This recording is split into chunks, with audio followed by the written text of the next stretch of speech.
Hello everyone. आज जो है हम बात करेंगे एक ऐसे लेंस के टॉपिक के बारे में जहाँ पे आपको कौन से प्रकार के एक लेंसेज है जो बहुत तो यूटिलाइजेशन में नहीं पर आपकी फील्ड की फोटोग्राफी के हिसाब से आपको कभी कभी वो लेंसेज काफ़ी काम में और काफ़ी इंटरेस्टिंग शॉट्स दे सकते हैं।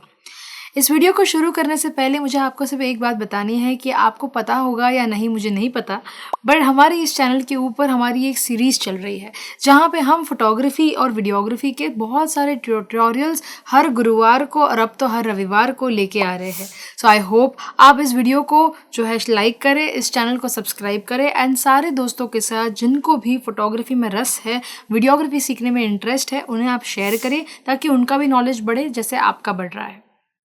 ये जो हमारा वीडियो है आज का, इसके ऊपर हम बात करेंगे लेंस में। लेंस देखिए, इसके पहले के जो वीडियोस थे उसमें हम लोग ने बात किया था कौन से के लेंसेज होते हैं, प्राइम लेंस और जूम लेंस के बीच में क्या अंतर होता है और कौन सा लेंस आपके काम का हो सकता है वगैरह वगैरह।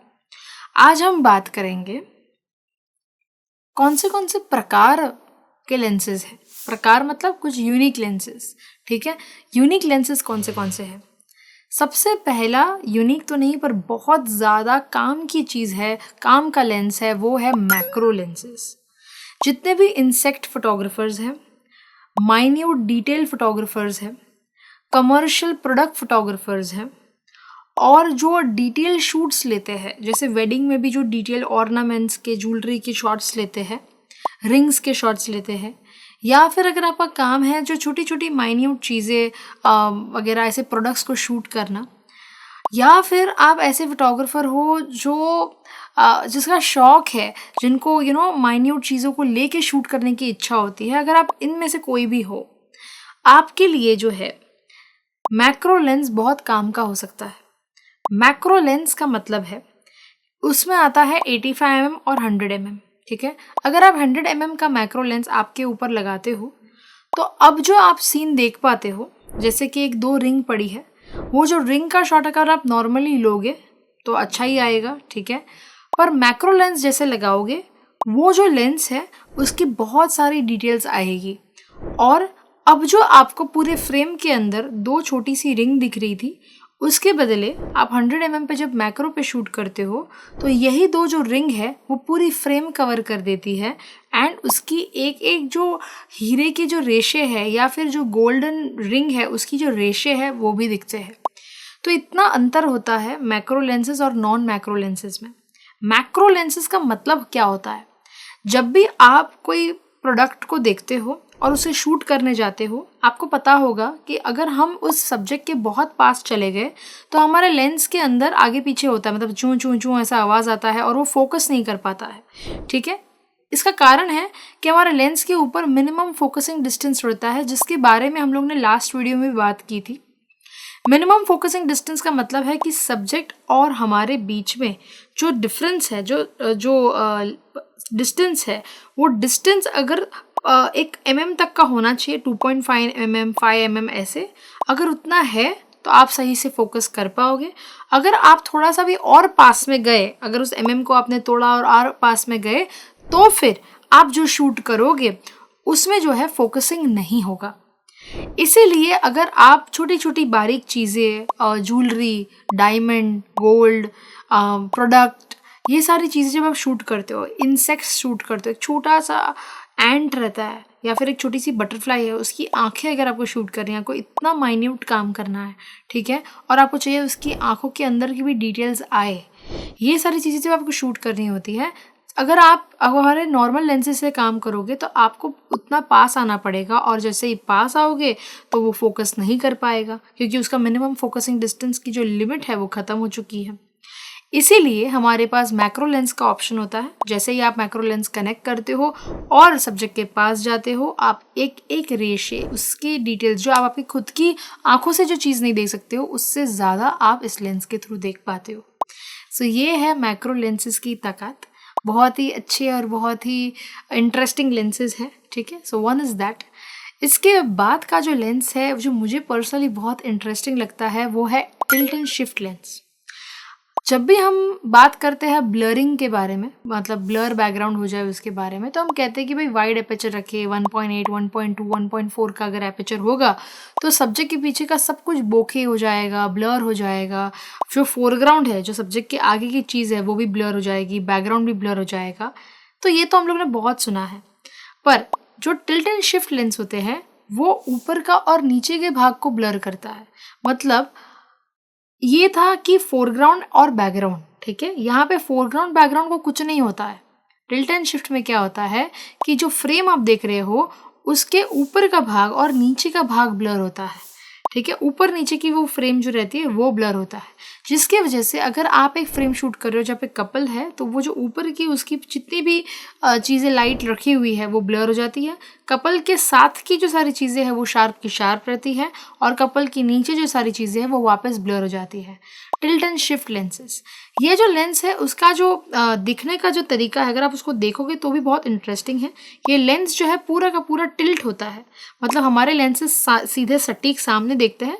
ये लेंसेज के ऊपर एक ऐसा कंट्रोल भी है जहाँ पे आप इस लेंसेज को पूरा नीचे से ऊपर लेके जा सकते हो।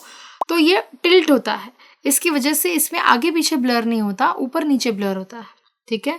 ये है टिल्ट एंड शिफ्ट लेंसेज जो काफ़ी सारे लैंडस्केप फोटोग्राफर्स, ड्रीमी लुक पाने के लिए वेडिंग फोटोग्राफर्स और कुछ इंटरेस्टिंग शॉट लेने के लिए, कुछ इंटरेस्ट भरी चीज़ों के लिए लोग ये लेंसेज को यूज़ करते हैं। मार्केट में इसको महंगे भाव में भी बेचा जाता है काफ़ी कंपनियों के थ्रू, और सस्ते दामों में थर्ड पार्टी लेंसेज भी मिलते हैं, आप आपके हिसाब से चेकआउट कर सकते हो। इसके बाद का जो लेंस है वो है एनामॉर्फिक लेंसेज। एनामॉर्फिक एक ऐसा फिल्टर है या ऐसा एक लेंस है जिसकी वजह से जो भी सीन में लाइट्स होती है, जो स्ट्रीट लाइट्स होती है, जो अपनी कार की लाइट्स होती है, जो आपकी सीन में आ जाती है और वो लाइट आपके सीन में फेस कर रही है, जैसे स्ट्रीट लाइट आपको जो है सीन में दिख रही है, आपके फ़ोटो में दिख रही है।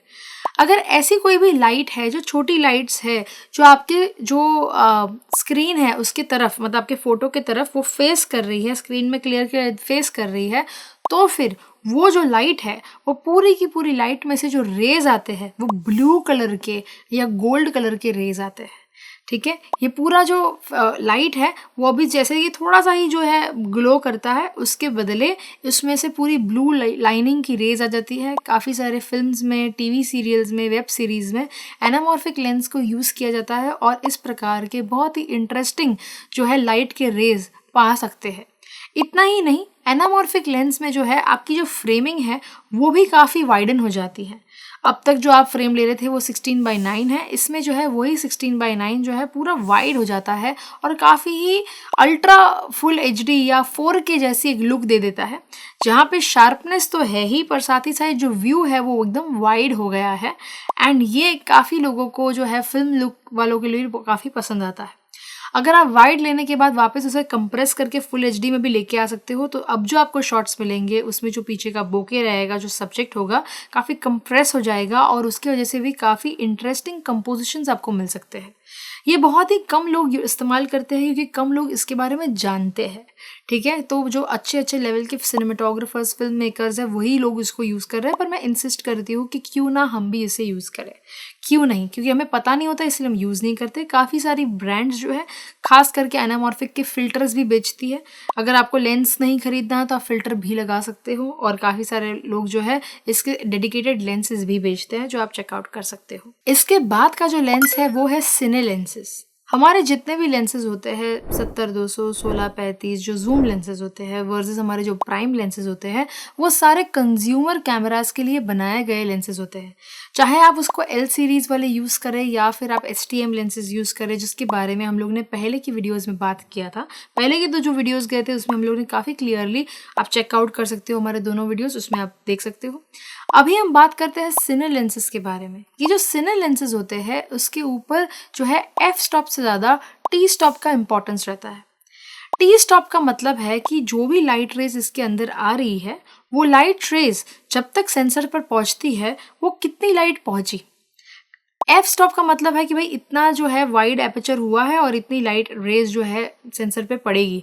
और जो टी स्टॉप होता है इसका मतलब है जो लाइट रेज लेंस के थ्रू अंदर आ रही है वो धीरे धीरे कम होती जाएगी और एग्जैक्टली कितनी लाइट जो है सेंसर पे पड़ रही है।